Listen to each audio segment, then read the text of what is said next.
তৃণমূল কংগ্রেসে। এই মুহূর্তে আমার সঙ্গে রয়েছেন মালদা থেকে ঈশা খান চৌধুরী। ঈশা, অনেক অনেক অভিনন্দন।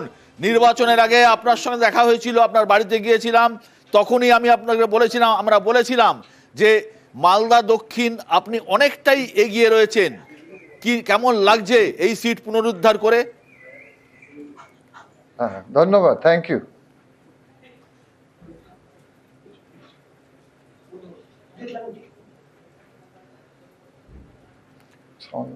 ঈশা ঈশা ঈশা শুনতে পাচ্ছেন? ঈশা শুনতে পাচ্ছেন? মাঝে মাঝে ডিস্টার্ব হচ্ছে, বলেন। আমি নির্বাচনের আগে আপনার ওখানে গিয়েছিলাম, তখনই বলেছিলাম এই সিটটা আপনারা ধরে রাখতে পারবেন। আপনার বাবা এই সিটে দীর্ঘদিন ধরে জয়ী হচ্ছিলেন, এবং আপনি গতবার উত্তর মালদায় হেরে গিয়েছিলেন ভাই বোনের ভোট কাটাকাটিতে, অর্থাৎ মৌসম বেনজির নূর আর ঈশা খান চৌধুরীর ভোট কাটাকাটিতে মালদা উত্তর চলে গিয়েছিল বিজেপিতে। এবারে আপনি কতটা কনফিডেন্ট ছিলেন, কতটা আত্মবিশ্বাসী ছিলেন এই জেতার ব্যাপারে?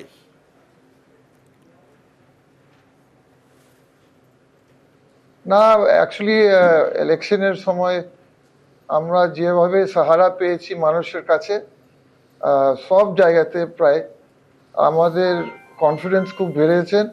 আর আমাদের আশা ছিল যে আমরা 1 নম্বর আসবো। আর শুধু ইলেকশনের ভোটের সময় নয়, ভোটের পরেও সে জনগণরা, ভোটাররা, আমাদের পার্টির লোকরা, তারাও অ্যাসুরেন্স দিয়েছে আমাদেরকে যে আমাদের সিচুয়েশনটা খুব ভালো।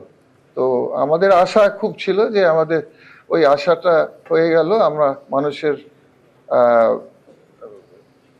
দুয়া আশীর্বাদ পেয়েছি। ঈশা খান চৌধুরী, ঈশা, আপনাকে একটা প্রশ্ন করতে চাই। আপনি প্রদেশ কংগ্রেস, রাজ্য কংগ্রেসের একমাত্র শিবরাত্রির সলতে, একমাত্র আপনি কংগ্রেসের পতাকা হাতে জিতেছেন পশ্চিমবঙ্গ থেকে। শুধু তাই নয়, বরকত গনি খান চৌধুরীর ফ্যামিলির যে ঐতিহ্য সেটা বজায় রাখতে পারলেন। কেমন লাগছে?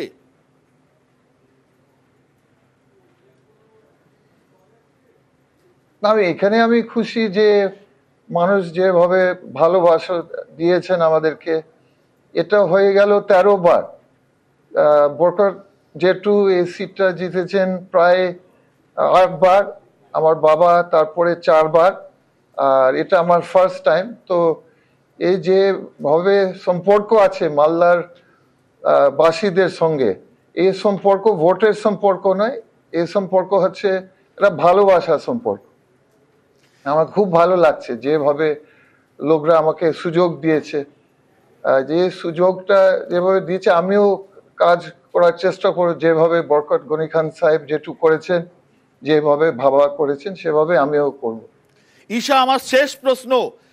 1952 সাল থেকে সুজাপুর ছিল বরকত গনি খান চৌধুরীর কেন্দ্র, এবং 52 সাল থেকে সুজাপুর কোনোদিন কংগ্রেস হারেনি। আপনার ফ্যামিলির কেউ কোনোদিন সুজাপুরে হারেনি। 2021-এর নির্বাচনে সুজাপুর আপনারা হেরে গিয়েছিলেন লক্ষাধিক ভোটে তৃণমূল কংগ্রেসের কাছে। এবারে সুজাপুরের রেজাল্ট কি হলো? সুজাপুরবাসী আপনাকে কি ফিরিয়ে দিল? সুজাপুর কি রেজাল্ট হলো সুজাপুরে? সুজাপুর, হ্যাঁ, বিশাল লিড দিয়েছেন আমাদেরকে, প্রায় 1,11,000 মনে হয়। ওখান থেকে আমরা লিড পেয়েছি সুজাপুর থেকে, সুজাপুর কনস্টিটিউয়েন্সি থেকে। দেখো, 2021-এ অন্য একটা ফ্যাক্টর ছিল, সে ফ্যাক্টর ছিল এনআরসির ভয়। এনআরসি ভয়ে মানুষরা ভয়ে ভোট আমাদেরকে দেয়নি, আর কোনো কারণ ছিল না।